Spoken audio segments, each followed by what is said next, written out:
Record Bang, udah gue.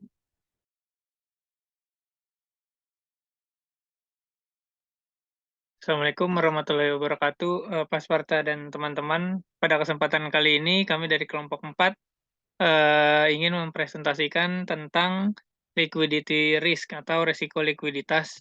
Anggotanya itu terdiri dari Nadia Syahdafarinka dengan NIM 2020 1211 040 dan saya sendiri Novel Seripanegara dengan NIM 2020 1211 048 dan teman saya Resnandia Norman Hidayat dengan NIM 2020 1211 064 dan juga Fadil Muharram dengan NIM 2020 1111 072. Next.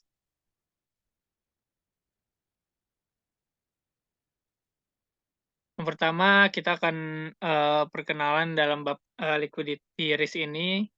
Next. Tidak seperti risiko yang mengancam solvabilitas lembaga keuangan, risiko likuiditas adalah aspek normal dari manajemen lembaga keuangan sehari-hari. Misalnya, depository institution itu harus mengelola likuiditas sehingga mereka dapat membayar tunai karena pemegang simpanan meminta penarikan dana mereka. Hanya dalam kasus ekstrim masalah risiko likuiditas berkembang menjadi masalah risiko solvabilitas, di mana lembaga keuangan tidak dapat menghasilkan uang tunai yang cukup untuk membayar kreditur seperti yang dijanjikan. Next. Nah, kami membahas metode yang digunakan untuk mengukur exposure resiko likuiditas lembaga keuangan dan konsekuensi dari resiko likuiditas ekstrim. Contohnya itu seperti deposit atau pengurasan liabilitas dan pencairan. Dan memeriksa mekanisme pengaturan yang diberlakukan untuk meringankan masalah likuiditas dan mencegah pencairan lembaga keuangan. Selain itu, beberapa lembaga keuangan lebih terekspos terhadap risiko likuiditas dibandingkan lembaga keuangan lainnya. Di satu sisi, lembaga penyimpanan sangat terbuka. Di tengah, perusahaan asuransi jiwa terekspos sedang dan sisi ekstrim lainnya.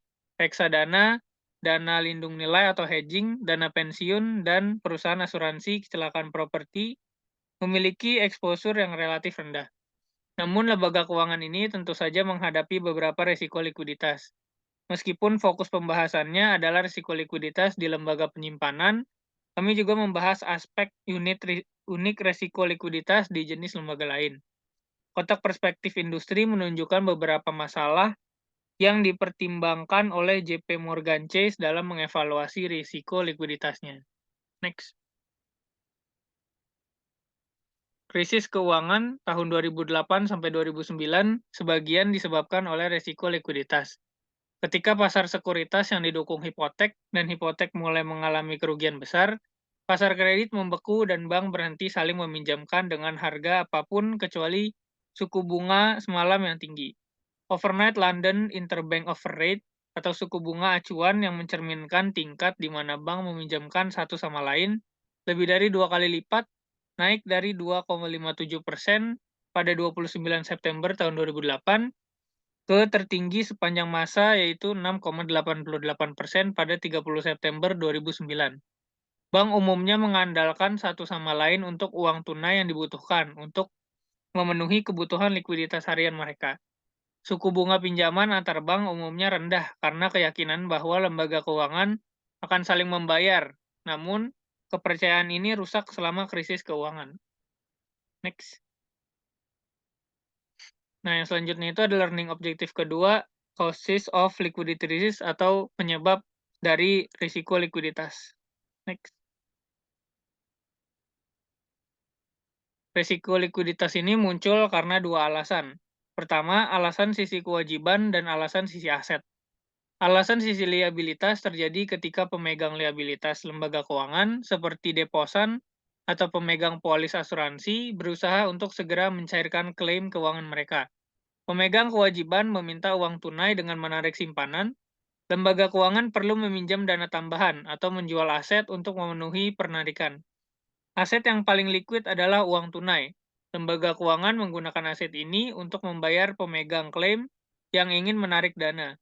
Namun, lembaga keuangan cenderung meminimalkan kepemilikan cadangan kas sebagai aset karena cadangan tersebut tidak membayar bunga.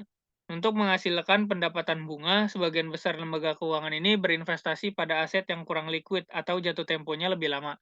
Sementara sebagian besar aset pada akhirnya dapat diubah menjadi uang tunai. Untuk beberapa aset, hal ini hanya dapat dilakukan dengan biaya tinggi ketika aset tersebut harus segera dilikuidasi. Harga yang harus diterima pemegang aset untuk segera dijual mungkin jauh lebih rendah daripada yang akan diterimanya dengan cakrawala yang lebih panjang untuk menegosiasikan penjualan.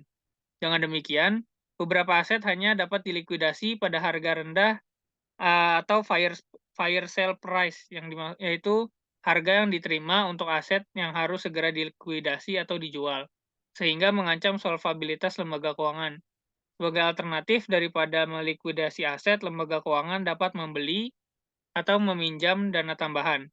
Nah, penyebab kedua risiko likuiditas adalah risiko likuiditas dari sisi aset, seperti kemampuan mendanai pelaksanaan komitmen pinjaman di luar neraca. Komitmen pinjaman memungkinkan pelanggan untuk meminjam atau mengambil dana dari lembaga keuangan selama periode komitmen sesuai permintaan. Ketika peminjam menarik komitmen pinjamannya, lembaga keuangan harus segera mendanai pinjaman di neraca. Ini menciptakan permintaan akan likuiditas. Seperti halnya dengan penarikan liabilitas, lembaga keuangan dapat memenuhi kebutuhan likuiditas seperti itu dengan hanya menghabiskan aset kasnya, menjual aset likuid lainnya, atau meminjam dana tambahan.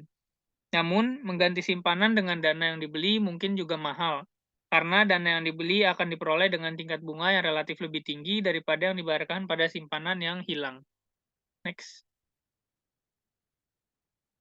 Selanjutnya itu ada learning objective ketiga, liquidity risk at depository institution. Next.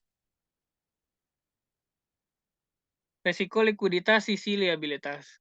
Neraca lembaga penyimpanan atau DI biasanya memiliki sejumlah besar kewajiban jangka pendek seperti giro dan rekening transaksi lainnya yang mendanai aset jangka panjang. Rekening giro, rekening deposito, pasar uang atau MMDA, dan rekening transaksi lainnya adalah kontrak yang memberikan pemegang hak untuk mengembalikan klaim mereka ke DI pada hari tertentu dan meminta pembayaran segera dari nilai nominal klaim deposito mereka secara tunai. Dengan demikian, seorang pemegang rekening giro individu dengan saldo 10.000 US dollar dapat meminta uang tunai untuk segera dilunasi. Seperti halnya perusahaan dengan 100 juta US dollar di rekening gironya. Next. Ini ada tabel 12.1 Asset and Liabilities of US Bank dalam bentuk billion dollar. Total cash asetnya itu ada 1.924,2 sebesar 13,6%.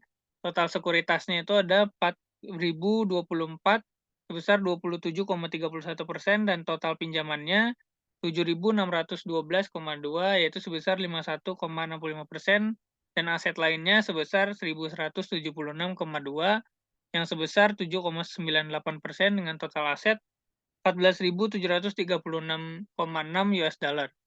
Dan dari liabilities-nya itu ada total depositnya paling besar sebesar 11.155,5 sebesar 85,26% dan borrowings-nya atau pinjamannya sebesar 1.580,0 dengan nilai persen 12,8% dan liabilitas lainnya sebesar 348,6 dengan 2,66% dengan total liabilitasnya 13.084,1 US dollar.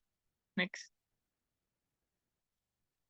Secara teori, paling tidak lembaga keuangan itu memiliki 20% kewajibannya dalam giro. MMDA dan rekening transaksi lainnya harus siap untuk membayar jumlah tersebut dengan melikuidasi jumlah aset yang setara pada hari perbankan manapun. Nah, tabel 12.1 tadi menunjukkan neraca agregat aset dan liabilitas Bank Komersial AS per Maret 2015. Seperti terlihat pada tabel ini, total simpanan adalah 85,26% dari total liabilitas, dengan 48,24% giro, MMDA, dan rekening transaksi lainnya. Sebagai perbandingan, aset tunai hanya 13,6% dari total aset. Perhatikan juga bahwa dana pinjaman adalah 12,8% dari total kewajiban. Next. Pada kenyataannya, lembaga penyimpanan mengetahui bahwa biasanya hanya sebagian kecil dari simpanannya yang akan ditarik pada hari tertentu. Sebagian besar giro bertindak sebagai konsumen core deposits atau deposito yang menyediakan DI dengan sumber pendanaan jangka panjang. Secara harian, menyediakan sumber dana tabungan dan deposito berjangka yang relatif stabil atau jangka panjang untuk DI. Selain itu, penarikan simpanan sebagian dapat diimbangi dengan masuknya simpanan baru, dan pendapatan dihasilkan dari aktivitas di dalam dan di luar neraca DI. Manajer DI atau lembaga penyimpanan harus memantau hasil penarikan setoran bersih atau pengurasan setoran bersih.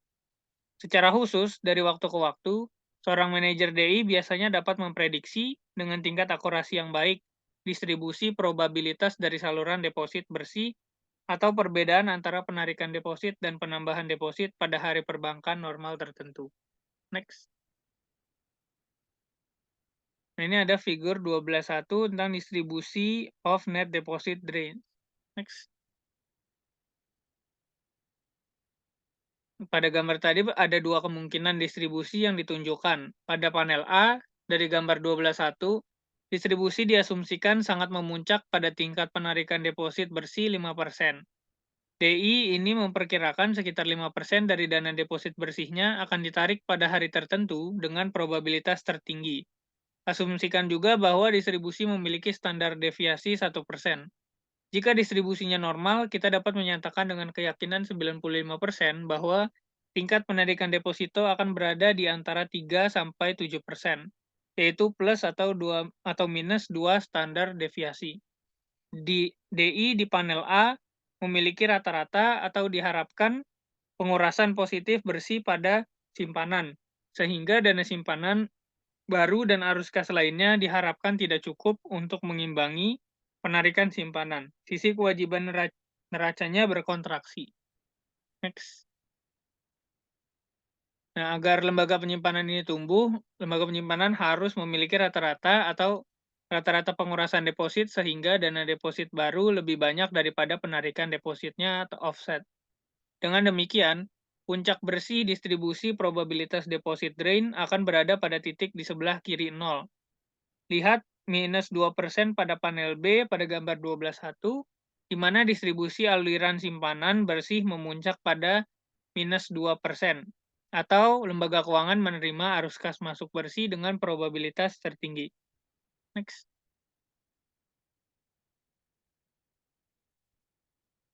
DI dapat mengelola pengurasan simpanan dengan dua cara utama. Yang pertama, manajemen likuiditas yang dibeli dan atau yang kedua, manajemen likuiditas yang disimpan. Cara tradisional, manajer DI mengandalkan manajemen likuiditas yang disimpan sebagai mekanisme utama manajemen likuiditas. Saat ini banyak DI, terutama bank terbesar dengan akses ke pasar uang dan pasar non-deposit lainnya akan untuk dana mengandalkan manajemen likuiditas atau liabilitas yang dibeli untuk menghadapi resiko kekurangan kas. Next. Ini ada tabel 12.2, effect of net deposit drain on the balance sheet. Nah, panel A ini ada balance sheet immediately before and after deposit drain. Kalau before-nya itu asetnya 150, dan liabilitas dan ekuitasnya itu ada deposit sebesar 100, pinjaman sebesar 20, dan liabilitas lainnya ada sebesar 5, dan ekuitasnya ada 25. Totalnya itu 150, dan setelah di after drain, asetnya itu 150 dan depositnya 95, borrowed funds-nya 20, other liabilities-nya 5 dan equity-nya 25, jadi 145 ada selisih 5. Dan panel B ini adjusting to a deposit drain through purchase liquidity management, asetnya 150 dan depositnya 95, cuman borrow funds-nya dinaikkan sebesar 25, other liabilities-nya 5, equity-nya 25, jadi 150 pas. Next. Selanjutnya akan dijelaskan oleh Resnandia. Baik, terima kasih Noval. Berikutnya adalah manajemen likuiditas yang dibeli. Manajer DI yang membeli likuiditas beralih ke pasar untuk dana yang dibeli, seperti pasar dana federal dan atau pasar perjanjian pembelian kembali, yang merupakan pasar antar bank untuk pinjaman jangka pendek. Sebagai alternatif, manajer DI dapat menerbitkan tambahan sertifikat deposito berjangka tetap atau bahkan menjual beberapa surat berharga dan obligasi. Misalnya tabel 12.2 panel A menunjukkan neraca DI tepat sebelum dan sesudah pengurasan deposit sebesar 5 juta dolar. Selama jumlah total dana yang diperoleh sama dengan 5 juta dolar, DI pada tabel 12.2 dapat sepenuhnya mendanai pengurasan setoran bersihnya. Namun ini bisa mahal untuk DI karena berbayar tarif pasar untuk dana di pasar uang grosir untuk mengimbangi aliran bersih pada deposito berbunga rendah. Dengan demikian, semakin tinggi biaya dana yang dibeli relatif terhadap tingkat yang diperoleh dari aset. Semakin kurang menarik pendekatan manajemen likuiditas ini, selanjutnya karena sebagian besar dana ini tidak ditanggung oleh asuransi simpanan. Ketersediaannya mungkin terbatas jika lembaga penyimpanan mengalami kesulitan kebangkrutan. Tabel 12.2 panel B menunjukkan neraca DI jika menanggapi pengurasan simpanan dengan menggunakan teknik manajemen likuiditas yang dibeli.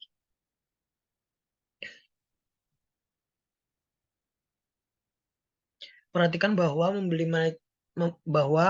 manajemen likuiditas telah mengizinkan DI untuk mempertahankan ukuran neraca keseluruhannya sebesar 150 juta tanpa mengganggu ukuran dan komposisi sisi aset dari neracanya, yaitu penyesuaian lengkap terhadap pengurasan simpanan terjadi pada sisi kewajiban neraca.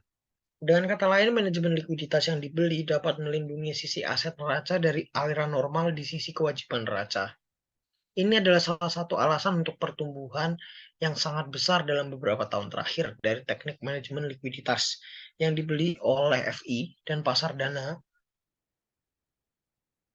yang dibeli terkait seperti dana Fed, perjanjian pembelian kembali, dan CD grosir.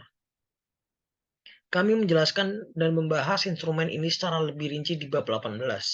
Pada awal tahun 2000-an, regulator menyatakan keprihatinan tentang peningkatan penggunaan sumber pendanaan grosir ini oleh DI.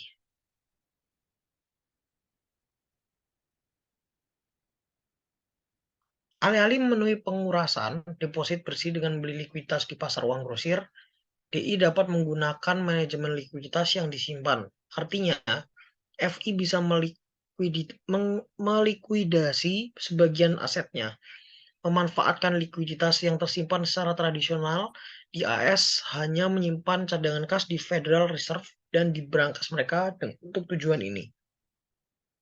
Federal Reserve menetapkan persyaratan cadangan minimum untuk cadangan kas yang dimiliki bank.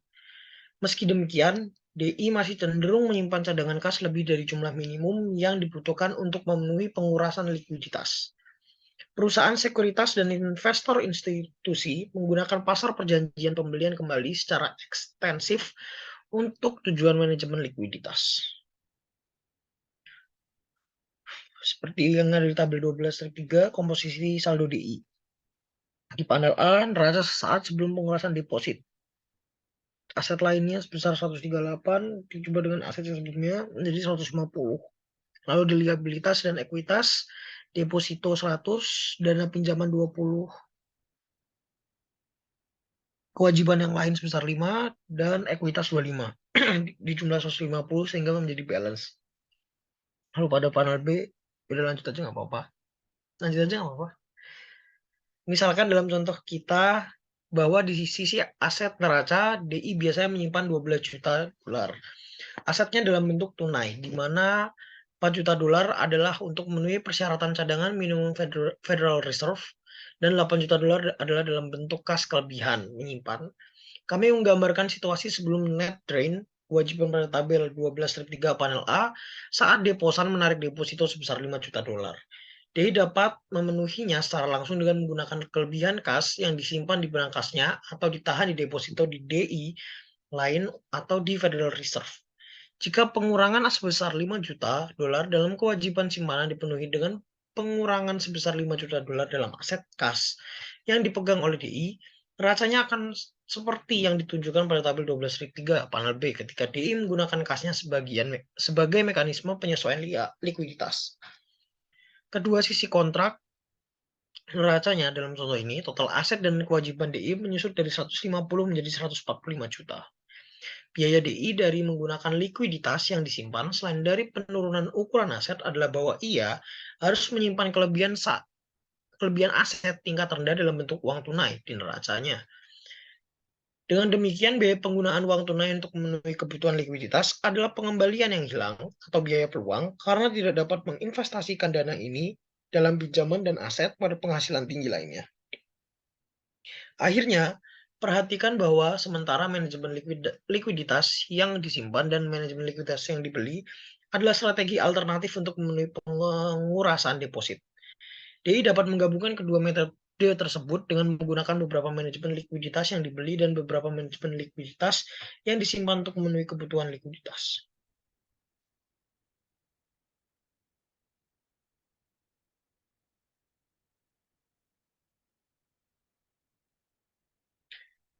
Risiko likuiditas sisi aset, sama seperti pengurasan simpanan dapat menyebabkan masalah likuiditas DI. Demikian juga permintaan pinjaman pelaksanaan, komitmen pinjaman dan jalur kredit lainnya oleh peminjam. Dalam beberapa tahun terakhir, DI, terutama bank komersial, telah meningkatkan komitmen pinjaman mereka secara luar biasa dengan keyakinan bahwa pinjaman tersebut tidak akan digunakan. Komitmen pinjaman yang belum digunakan untuk kas meningkat dari 529,4% pada tahun 1994 menjadi 1.014,6% pada bulan Oktober 2008, sebelum jatuh kembali ke 608,6% selama krisis keuangan. Tabel 12.4 panel A menunjukkan dampak pelaksanaan komitmen pinjaman sebesar 5 juta dolar oleh peminjam bagian A. Pada tabel 12.4 panel A adalah neraca sebelum pelaksanaan komitmen, dan bagian B adalah lembaran saldo. DI dapat memiliki aset berbunga sangat liquid seperti T-bills, tetapi ini masih kurang liquid daripada uang tunai. Dan likuidasi segera dapat mengakibatkan kerugian nilai modal yang kecil.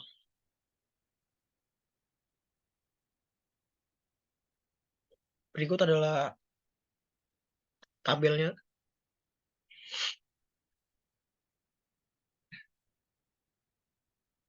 Tipe lain dari risiko likuiditas sisi aset muncul dari portofolio investasi, FI.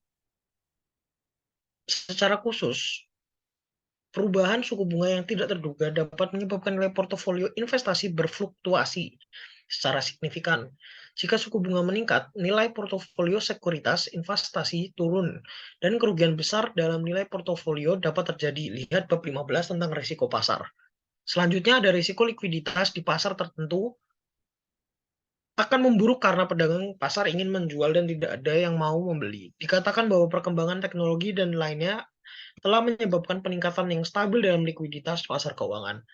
Namun hal ini patut dipertanyakan karena ada kecenderungan yang meningkat ke arah perilaku kawanan di mana sebagian besar pedagang ingin melakukan jenis perdagangan yang sama.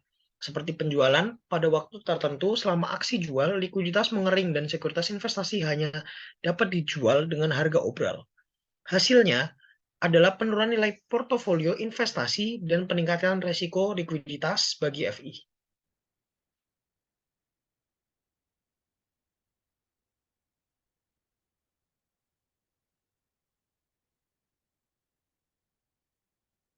Pada tabel 12.5 panel A menunjukkan neraca FI tepat sebelum dan sesudah penurunan 5 juta dolar dalam nilai pasar portofolio investasinya. Selain kerugian nilai ekuitas, FI harus mendanai kerugian nilai 5 juta di neraca sehingga permintaan pinjaman dan penarikan deposito dapat dipenuhi. FI harus mengganti kerugian nilai portofolio investasi. Hal ini dapat dilakukan baik dengan manajemen likuiditas yang dibeli, meminjam tambahan 5 juta dolar dalam bentuk deposito atau dana yang dibeli, atau dengan manajemen likuiditas yang disimpan membeli aset tambahan sebesar 5 juta. Panel B dari tabel 12.5 menunjukkan pengaruh kedua strategi ini pada neraca. Perhatikan dalam kedua kasus tersebut bahwa FI telah kehilangan ekuitas sebesar 5 juta.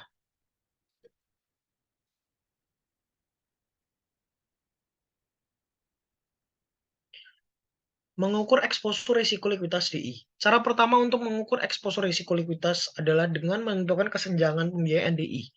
Seperti yang telah kita bahas sebelumnya, meskipun deposan dapat menarik dana mereka segera, mereka tidak melakukannya dalam keadaan normal. Rata-rata sebagian besar giro bertahan di DI untuk jangka waktu yang cukup lama, seringkali 2 tahun atau lebih. Oleh karena itu, seorang manajer DI sering menganggap basis simpanan rata-rata termasuk giro sebagai sumber dana inti yang dari waktu ke waktu dapat mendanai jumlah pinjaman rata-rata DI. Mengukur eksposur risiko likuiditas DI. Mendefinisikan kesenjangan pembiayaan sebagai selisih antara pinjaman rata-rata DI dan simpanan inti rata-rata atau kesenjangan pembiayaan sama dengan rata-rata pinjaman dikurangi rata-rata simpanan. Jika kesenjangan pembiayaan ini positif, DI harus mendanainya dengan menggunakan kas dan aset likuid dan atau meminjam dana di pasar uang dengan demikian. Kesenjangan pembiayaan sama dengan aset min aset likuid plus dana pinjaman. Kita dapat menulis hubungan ini sebagai selisih pembiayaan ditambah aset likuid sama dengan kebutuhan pembiayaan atau dana pinjaman.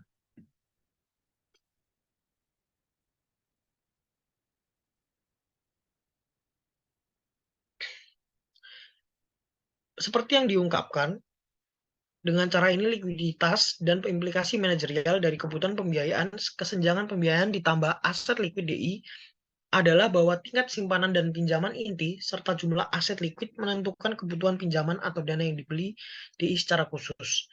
Semakin besar celah pembiayaan dan kepemilikan aset likuid DI, semakin besar jumlah dana yang dibutuhkan untuk meminjam di pasar uang dan semakin besar eksposurnya terhadap masalah likuiditas dari ketergantungan tersebut.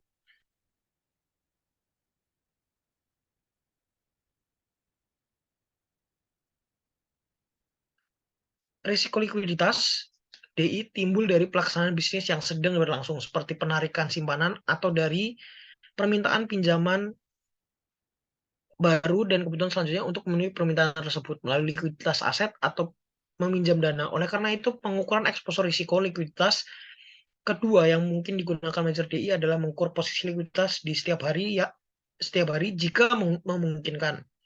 Alat yang berguna adalah laporan likuiditas bersih yang mencantumkan sumber dan penggunaan likuiditas dan dengan demikian memberikan ukuran posisi likuiditas bersih DI.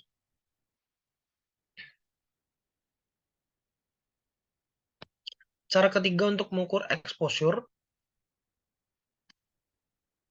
likuiditas DI adalah dengan membandingkan beberapa rasio utama dan fitur neraca DI seperti pinjaman terhadap deposito, dana pinjaman terhadap total aset, dan komitmen untuk meminjamkan rasio aset dengan DI. Dari suatu ukuran yang sama dan lokasi geografis, rasio pinjaman terhadap simpanan yang tinggi dan dana pinjaman terhadap total aset berarti bahwa DI sangat bergantung pada pasar uang jangka pendek daripada simpanan inti untuk mendanai pinjaman. Ini bisa berarti masalah likuiditas di masa depan jika DI berada pada atau mendekati batas pinjamannya. Di pasar dana yang dibeli, demikian pula rasio komitmen pinjaman terhadap aset yang tinggi menunjukkan kebutuhan akan tingkat likuiditas yang tinggi untuk mendanai penarikan tak terduga dari pinjaman ini. DI dengan komitmen tinggi yang menghadapi lebih banyak eksposur risiko likuiditas daripada DI dengan komitmen rendah.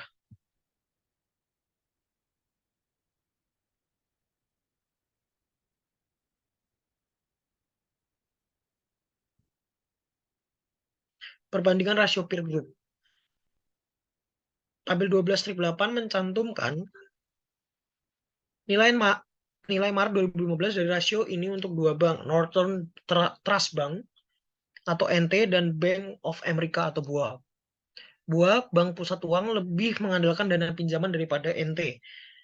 Bank Pusat Non-Uang, rasio dana pinjaman bank terhadap total aset adalah 8,84% untuk NT dan 10,22% untuk BOA.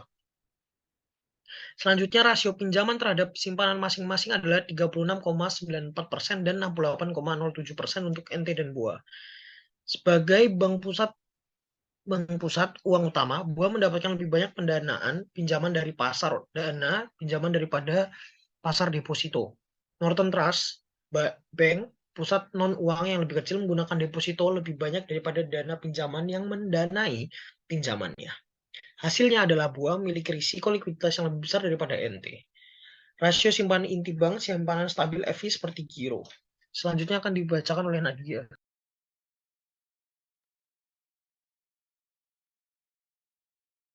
Selanjutnya, total aset sebaliknya.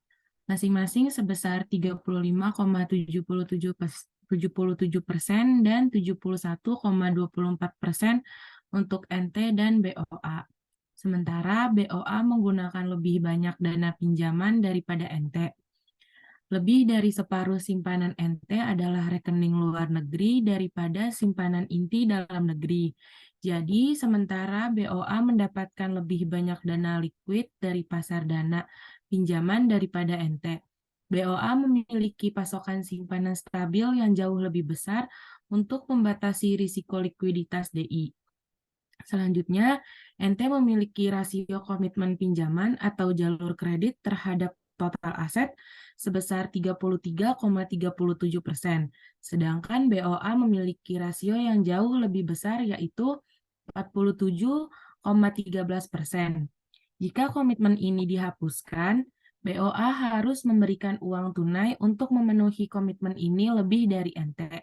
Dengan demikian, BOA terkena resiko likuiditas yang jauh lebih besar daripada NT dari penghapusan komitmen pinjaman yang tidak terduga oleh pelanggannya. Berikut tabel 12/8 tentang likuiditas rasio paparan untuk dua bank. Selanjutnya ada indeks likuiditas. Ukuran akhir dari risiko likuiditas adalah dengan menggunakan indeks likuiditas. Dikembangkan oleh Jim Pierce dari Federal Reserve, indeks ini mengukur potensi kerugian yang dapat diderita FI dari pelepasan aset secara tiba-tiba atau penjualan habis-habisan dibandingkan dengan jumlah yang akan diterima pada nilai pasar wajar yang ditetapkan dalam kondisi pasar atau penjualan normal yang mungkin memakan waktu lama sebagai hasil dari proses pencairan dan penawaran yang cermat. Semakin besar perbedaan antara harga aset penjualan langsung atau PSA dan pasar yang adil harga atau P dikali saya, semakin kurang liquid portofolio aset DI. Tentukan indeks saya seperti yang N saya sama dengan rumusnya, di mana saya adalah persentase dari setiap aset dalam portofolio. Indeks liquid akan selalu terletak di antara 0 dan 1. Indeks liquid untuk DI ini juga dapat dibandingkan dengan indeks yang dihitung untuk peer group dari DI yang serupa. Berikut ada tabel contoh 12/1. Perhitungan dari indeks likuiditas. Misalkan DI memiliki dua aset, di mana 50% dalam tagihan treasury 1 bulan dan 50% dalam pinjaman real estate. Jika DI harus melikuidasi T-bills-nya hari ini, atau P1, ia menerima $99 per $100 dari nilai nominalnya. Jika bisa menunggu untuk melikuidasi mereka pada saat jatuh tempo dalam waktu 1 bulan, itu akan menerima $100 per $100 dari nilai nominal P ditambah 1. Jika DI harus melikuidasi pinjaman real estate-nya hari ini, DI menerima $85 per $100 dari nilai nominalnya atau P2. Likuidasi pada akhir 1 bulan atau mendekati jatuh tempo akan menghasilkan $92 per $100 nilai nominalnya atau P ditambah 2. Dengan demikian, nilai indeks likuiditas 1 bulan untuk portofolio aset DI adalah 0,49 ditambah 0,462 sama dengan 0,957. Sebagai alternatifnya, misalkan pasar real estate yang lambat atau tipis menyebabkan DI mampu melikuidasi pinjaman real estate hanya dengan $65 per $100 dari nilai nominal P2. Indeks likuiditas 1 bulan untuk portofolio aset DI adalah 0,495 ditambah 0,353 sama dengan 0,848. Nilai indeks likuiditas 1 bulan menurun sebagai akibat dari diskon yang lebih besar pada harga penjualan API dari harga pasar wajar atau nilai penuh real estate selama periode 1 bulan. Semakin besar diskonto dari nilai wajar, semakin kecil juga indeks likuiditas atau semakin tinggi risiko likuiditas yang akan dihadapi oleh DI. Selanjutnya ada tindakan resiko likuiditas baru yang ditetapkan oleh bank untuk penyelesaian internasional. Selama krisis keuangan, banyak DI yang berjuang untuk menjaga kecukupan likuiditas. Memang diperlukan bantuan likuiditas yang luar biasa dari bank sentral untuk menjaga sistem keuangan. Bahkan dukungan ekstensif ini, sejumlah DI gagal atau dipaksa melakukan merger, menyadari perlunya DI untuk meningkatkan manajemen risiko likuiditas mereka dan mengendalikan exposure risiko likuiditas mereka. Komite Basel Bank for International Settlement untuk pengawasan perbankan mengembangkan 2 standar peraturan baru untuk pengawasan risiko likuiditas. Standar tersebut yang dimaksudkan untuk meningkatkan alat, metrik, dan tolak ukur yang dapat digunakan pengawas untuk menilai ketahanan bantalan likuiditas bank dan membatasi setiap pelemahan dalam profil maturitas likuiditas, keragaman sumber pendanaan, dan praktik stress testing. 2 resiko likuiditas baru yang harus dipertahankan oleh DI adalah rasio cakupan likuiditas atau mulai tahun 2015 dan akan diterapkan sepenuhnya pada tahun 2017, dan rasio dana stabil bersih atau akan ditetapkan pada tahun 2018. Aturan berlaku untuk organisasi perbankan besar yang aktif secara internasional dengan total aset terkonsolidasi sebesar $250 miliar atau lebih, atau $10 miliar atau lebih dalam total exposure asing di neraca, dan untuk lembaga penyimpanan anak perusahaan yang terkonsolidasi dari neraca perbankan ini dengan total $10 miliar atau lebih aktifan. Selanjutnya ada rasio cakupan likuiditas. Rasio cakupan likuiditas atau LCR ini bertujuan untuk memastikan bahwa DI mempertahankan tingkat aset likuiditas tinggi atau HQLA yang memadai yang dapat dikonversi menjadi uang tunai untuk memenuhi kebutuhan likuiditas selama jangka waktu 30 hari di bawah skenario stres likuiditas akut ditentukan oleh pengawas. Skenario yang ditentukan menggabungkan guncangan institusional dan sistematik yang didasarkan pada keadaan aktual yang dialami dalam krisis keuangan global. Dengan demikian, pemeliharaan LCR yang dimaksudkan untuk memastikan bahwa DLS dapat bertahan dari skenario stres likuiditas yang parah setidaknya selama 30 hari. LCR dilaporkan kepada supervisor DI setiap bulan. Stok aset likuid berkualitas tinggi atau pembilang dari LCR didefinisikan sebagai berikut. Aset likuiditas harus tetap likuid pada saat stres, yaitu dapat dikonversi menjadi uang tunai dengan kehilangan nilai yang kecil dapat digunakan di jendela diskon bank sentral sebagai jaminan. Yang pertama ada aset likuid harus tidak terbebani, dan yang kedua ada aset likuid dibagi menjadi level 1 dan level 2, di mana nilai level 1 tidak memiliki batasan dan nilai level 2 dibatasi hingga 40% dari total aset likuid. Untuk tingkat 1 sama uang tunai ditambah cadangan bank sentral ditambah utang negara. Untuk level 2A itu surat beragun hipotek yang dijamin pemerintah ditambah obligasi korporasi atau plain vanilla diberi peringkat setidaknya AA-. Untuk level 2B, sekuritas beragun hipotek perumahan yang bukan pemerintah dijamin ditambah minimal 15% potong rambut harus diterapkan pada nilai setiap aset level 2A. Untuk minimal 50% potong rambut harus ditetapkan pada nilai setiap aset level 2B. Dan untuk aset level 2B tidak boleh mencapai lebih dari 15% saham HQLA Bank. Berikut ada tabel 12.9 tentang arus kas keluar dan arus masuk digunakan dalam rasio cakupan likuiditas. Selanjutnya ada rasio pendanaan stabil bersih. Rasio pendanaan stabil bersih atau NSFR melihat likuiditas jangka panjang di neraca DI. NSFR mengevaluasi likuiditas di seluruh neraca dan memberikan insentif bagi DI untuk menggunakan sumber pembiayaan yang stabil.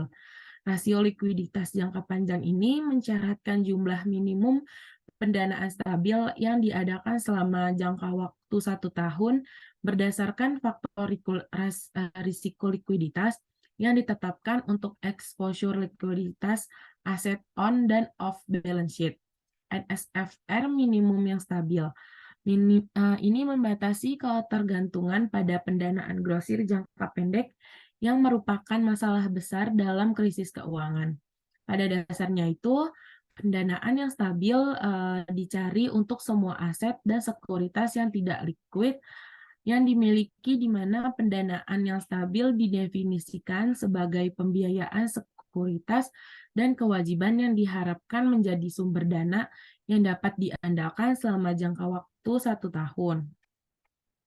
Rasio NSFR akan dilaporkan kepada pengawas DI setiap triwulan mulai tahun 2018.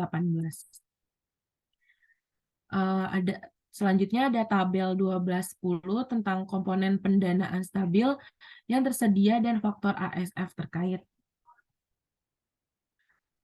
Untuk 100% komponen kategori ASF-nya itu jumlah total modal termasuk Tier 1 dan Tier 2 sebagaimana didefinisikan dalam standar modal global yang dikeluarkan oleh komite. Yang kedua, jumlah total saham preference yang tidak termasuk dalam Tier 2 yang memiliki sisa jatuh tempo efektif 1 tahun atau lebih dengan mempertimbangkan setiap opsi eksplisit atau tertanam yang akan mengurangi jatuh tempo yang diharapkan menjadi kurang dari 1 tahun. Yang ketiga, jumlah total pinjaman dari kewajiban yang dijamin dan tidak dijamin termasuk deposit berjangka dengan sisa jatuh tempo efektif 1 tahun atau lebih. Selanjutnya 95% deposito non-maturity atau demand dan deposito berjangka stabil sebagaimana didefinisikan dalam LCR dengan sisa jatuh tempo kurang dari 1 tahun yang disediakan oleh pelanggan retail dan pelanggan usaha kecil. Untuk 90% yaitu kurang stabil sebagaimana didefinisikan dalam LCR non-maturity demand deposito atau deposito berjangka dengan sisa jatuh tempo kurang dari 1 tahun yang disediakan oleh pelanggan retail dan usaha kecil. 50% pendanaan grosir tanpa jaminan, simpanan yang tidak jatuh tempo atau deposito berjangka dengan sisa jatuh tempo kurang dari 1 tahun disediakan oleh perusahaan non-keuangan, pemerintah, bank sentral, bank pembangunan multilateral, dan PSE. Dan 0% semua kategori liabilitas dan ekuitas lainnya tidak termasuk dalam kategori sebelumnya. Pendanaan stabil ini yang tersedia atau pembilang rasio meliputi yang pertama modal bank, yang kedua saham preference dengan jatuh tempo lebih dari 1 tahun, yang ketiga liabilitas yang jatuh tempo lebih dari 1 tahun, yang keempat porsi simpanan retail dan simpanan grosir yang diharapkan tetap berada di bank selama periode tekanan istimewa. Jumlah pendanaan stabil atau ASF yang tersedia dihitung dengan terlebih dahulu menetapkan nilai ekuitas dan kewajiban DI ke salah satu dari 5 kategori seperti yang disajikan pada tabel yang sudah dijelaskan tadi. Jumlah yang ditetapkan untuk setiap kategori dikalikan dengan faktor ASF. Total ASF adalah jumlah dari jumlah tertimbang. Selanjutnya rasio pendanaan stabil bersih. Pendanaan stabil bersih diperlukan atau penyebut rasio diukur dengan menggunakan asumsi pengawasan terhadap karakteristik profil risiko likuiditas aset DI, exposure off balance sheet, dan aktivitas terpilih lainnya. Jumlah yang diperlukan untuk pendanaan stabil dihitung sebagai jumlah nilai aset di neraca yang dimiliki dan didanai oleh DI. Lalu dikalikan dengan faktor pendanaan stabil atau RSF tertentu yang diperlukan ditetapkan untuk setiap jenis aset tertentu. Ditambah jumlahnya aktivitas off balance sheet atau OBS atau potensi exposure likuiditas dikalikan dengan faktor RSF terkait. Faktor RSF yang ditetapkan pada nilai yang dilaporkan dari setiap exposure aset atau OBS adalah jumlah item yang menurut pengawas harus didukung dengan pendanaan yang stabil. Faktor RSF yang ditetapkan untuk berbagai jenis aset yang dimaksudkan untuk memperkirakan jumlah aset tertentu yang tidak dapat dijual atau digunakan sebagai jaminan dalam pinjaman yang dijamin selama peristiwa likuiditas parah yang berlangsung selama 1 tahun. Tabel 12-11 meringkas jenis aset tertentu yang akan ditugaskan ke setiap kategori aset dan faktor RSF terkait. Selanjutnya ada tindakan pengendalian risiko likuiditas lainnya. Selain LCR dan NSFR, regulator akan memantau beberapa DI tambahan dan tren di seluruh sistem. Metrik tambahan ini menangkap informasi spesifik terkait arus kas bank, struktur neraca, agunan tidak terbebani yang tersedia, dan indikator pasar tertentu. Langkah-langkah pemantauan tambahan termasuk berikut: ketidakcocokan jatuh tempo kontraktual, bandingkan aset dengan liabilitas dalam rentang waktu berdasarkan jatuh tempo. Misalnya itu semalam, 7 dan 14 hari, dan 9 bulan.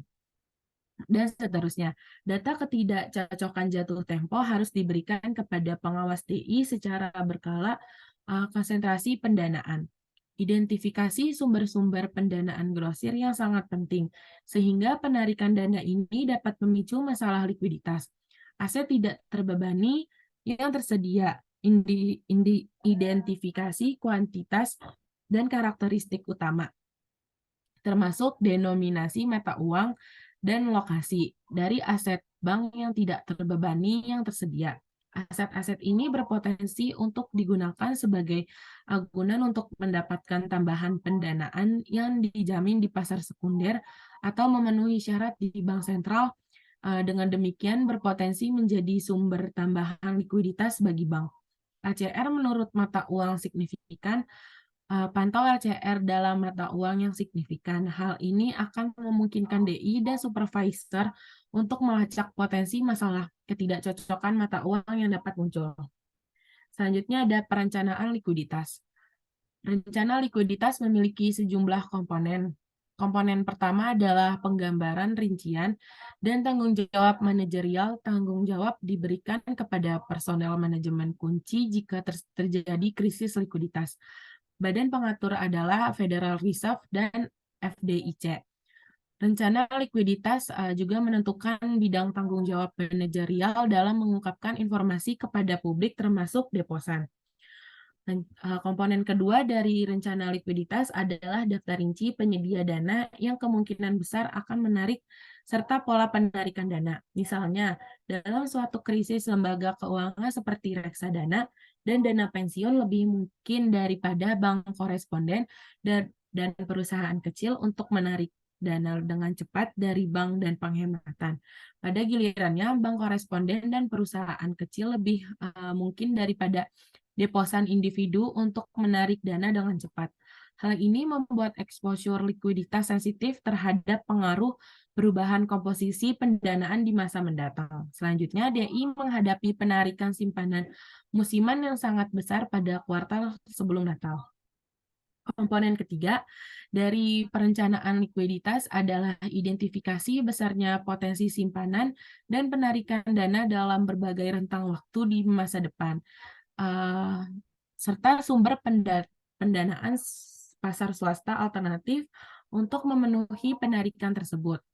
Komponen keempat dari rencana menetapkan batasan internal pada pinjaman anak perusahaan dan cabang yang terpisah, serta batasan untuk premi risiko yang dapat diterima untuk membayar di setiap pasar, atau dana makan, RPCD, dan lain-lain. Selain itu, rencana tersebut merinci urutan aset untuk pelepasan dalam mengantisipasi berbagai tingkat atau intensitas penarikan deposit atau dana. Rencana seperti itu dapat berkembang dari Komite Manajemen Aset Kewajiban DI dan dapat diteruskan ke berbagai departemen utama DI. Pertimbangkan. Misalnya tabel 12.12, data tersebut untuk DI yang menyimpan 250 juta dalam bentuk deposito dari reksadana, dana pensiun, bank koresponden, usaha kecil, dan individu. Tabel tersebut mencakup penarikan rata-rata dan maksimum yang diharapkan selama periode 1 minggu, 1 bulan, dan 1 kuartal berikutnya. Rencana likuiditas untuk DI menguraikan bagaimana menutupi penarikan deposit yang diharapkan jika itu terwujud. Selanjutnya, resiko likuiditas pengurasan deposit yang tidak terduga. Dalam kondisi normal dan dengan perencanaan manajemen yang tidak tepat, baik penarikan simpanan bersih maupun pelaksanaan komitmen pinjaman tidak menimbulkan masalah likuiditas yang signifikan bagi DI, karena ketersediaan dana pinjaman atau kelebihan cadangan kas cukup untuk memenuhi kebutuhan yang diantisipasi. Misalnya, bahkan di bulan Desember dan musim panas, saat penarikan deposit bersih tinggi, DI mengantisipasi hal ini dengan memegang cadangan kas berlebih yang lebih besar dari biasanya atau meminjam lebih dari normal di pasar uang grosir. Namun masalah likuiditas utama yang dapat muncul jika pengurasan deposit tidak normal dan besar dan tak terduga. Pengurasan endapan yang tidak normal dapat terjadi karena sejumlah alasan, termasuk kekhawatiran tentang solvabilitas DI dibandingkan dengan DI lainnya, kegagalan DI terkait menyebabkan meningkatnya kekhawatiran deposan terhadap solvabilitas DI lainnya, dan yang terakhir, tiba-tiba terjadi perubahan preferensi investor terkait kepemilikan aset keuangan non-bank. Selanjutnya, LO4 akan dibacakan oleh Fadil Muharram. Baik, selanjutnya L4, liquidity risk at other types of financial institution. Next.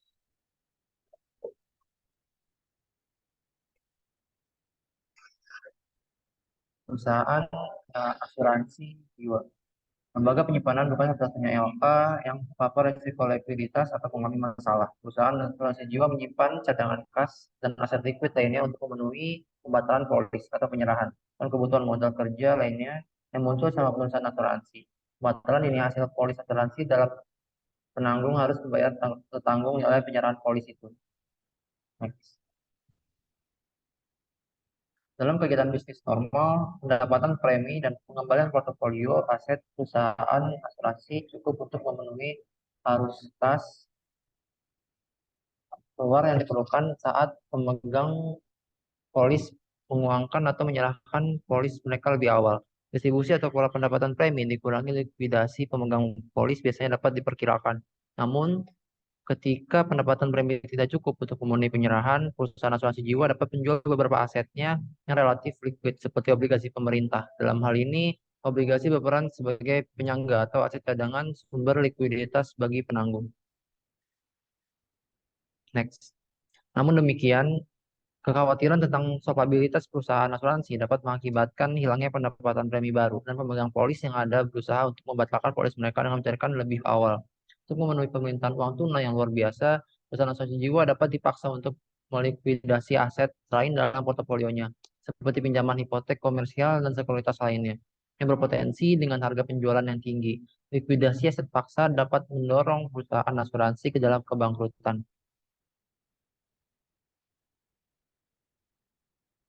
Perusahaan selanjutnya penanggung kecelakaan properti. Perusahaan asuransi kecelakaan properti atau PC menjual polis yang mengasuransikan kontingensi tertentu yang berdampak pada properti nyata atau individu. Tidak seperti perusahaan asuransi jiwa, kontingensi PC atau tanggungan polis relatif jangka pendek, seringkali 1 hingga 3 tahun, dengan bantuan tabel kematian. Klaim polis asuransi jiwa umumnya dapat diprediksi. Klaim PC seperti yang terkait dengan bencana alam, bagaimanapun hampir tidak mungkin diprediksi. Akibatnya aset PC asuransi cenderung jangka pendek dan lebih liquid dibandingkan aset asuransi jiwa. Next. Kontrak PC asuransi dan interval penetapan premi biasanya juga relatif jangka pendek, sehingga masalah yang disebabkan oleh penyerahan polis tidak terlalu parah. Eksposur likuiditas terbesar perusahaan asuransi PC terjadi ketika pemegang polis membatalkan atau gagal memperbarui polis dengan perusahaan asuransi karena risiko keberangkutan, penetapan harga, atau alasan kompetitif. Hal ini dapat menyebabkan arus kas masuk premi perusahaan asuransi ketika ditambahkan ke hasil investasinya menjadi tidak cukupi untuk memenuhi klaim pemegang polis. Alternatifnya, klaim tidak terduga yang besar dapat terwujud dan melebihi aliran pendapatan premi dan pengembalian pendapatan dari aset. Bencana seperti badai Andrew pada tahun 1991 dan badai Katrina pada tahun 2005 telah menyebabkan kritis likuiditas yang parah dan kegagalan di antara perusahaan asuransi PC yang lebih kecil.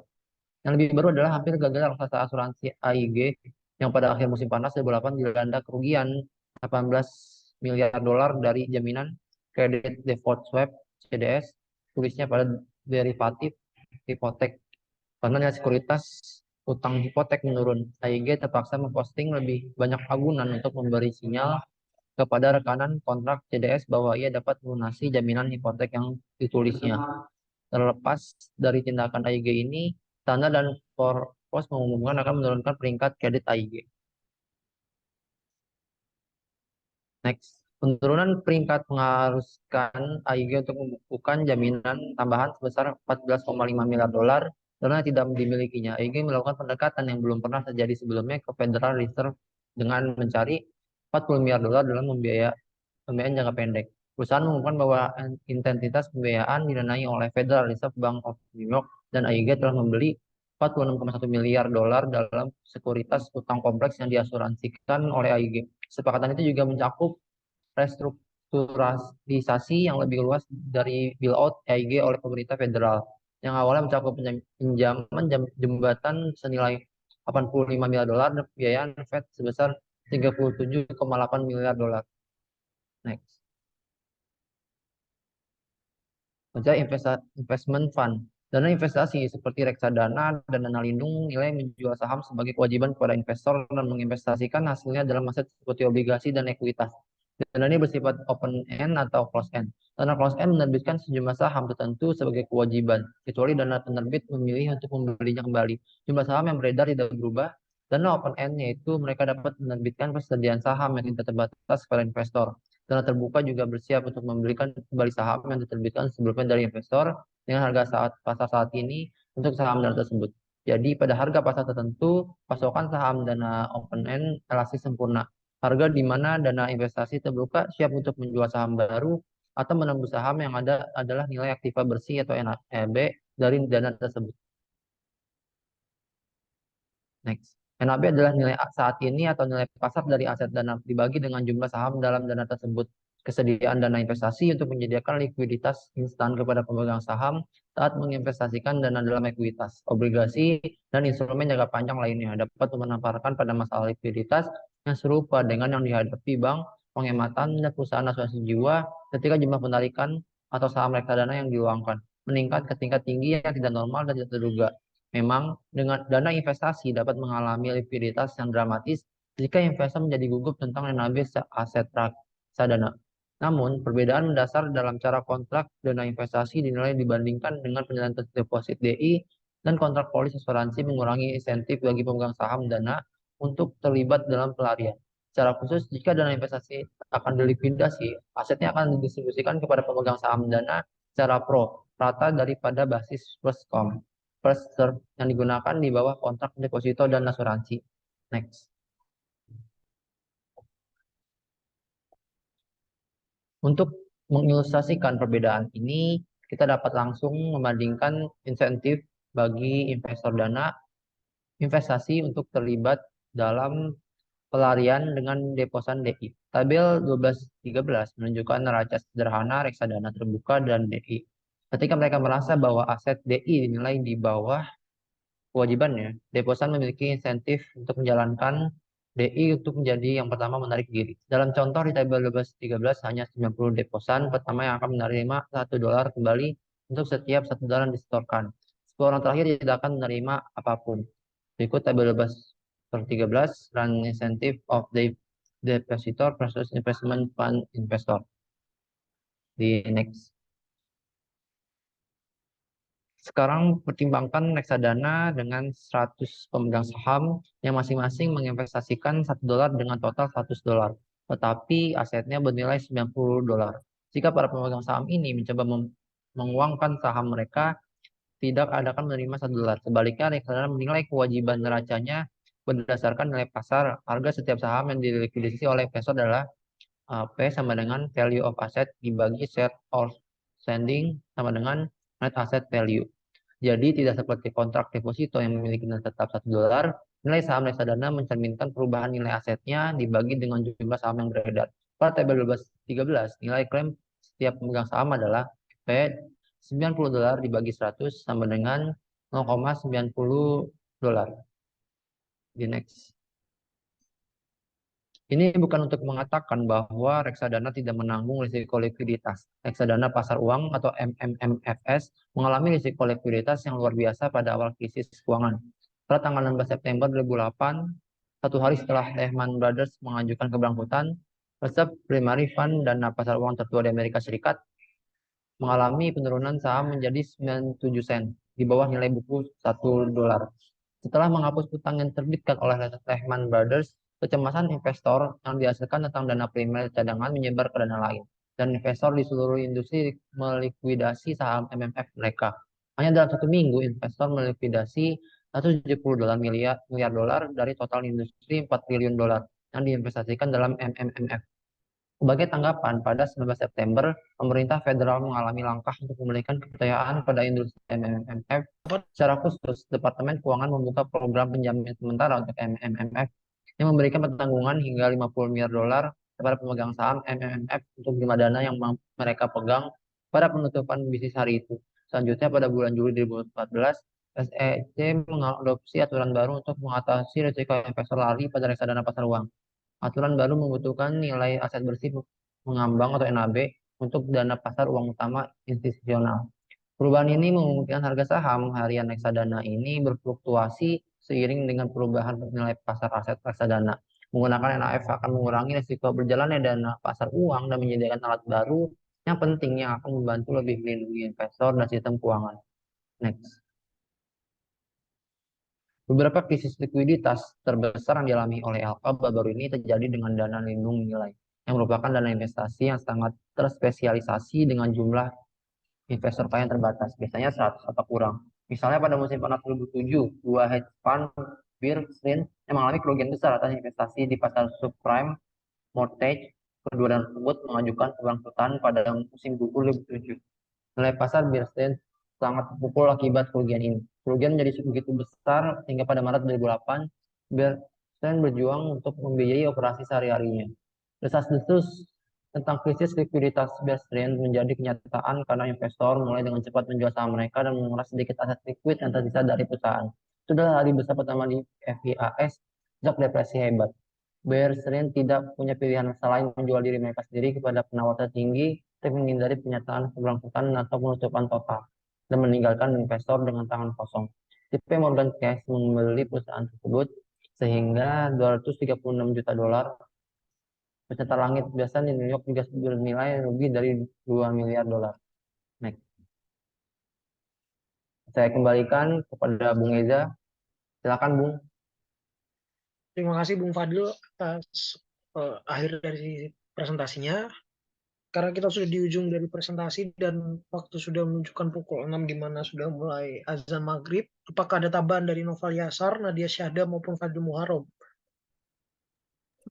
Cukup. Baik, jika sudah tidak ada tambahan dari teman-teman saya, maka presentasi hari ini kami cukupkan di sini. Sekiranya nanti kalian ada pertanyaan, bisa langsung komen di TikTok-nya Pak Sparta maupun YouTube-nya Pak Sparta. Lalu nanti mungkin akan kita jawab di presentasi berikutnya. Terima kasih semua, selamat malam, semangat aktivitas esok hari. Sampai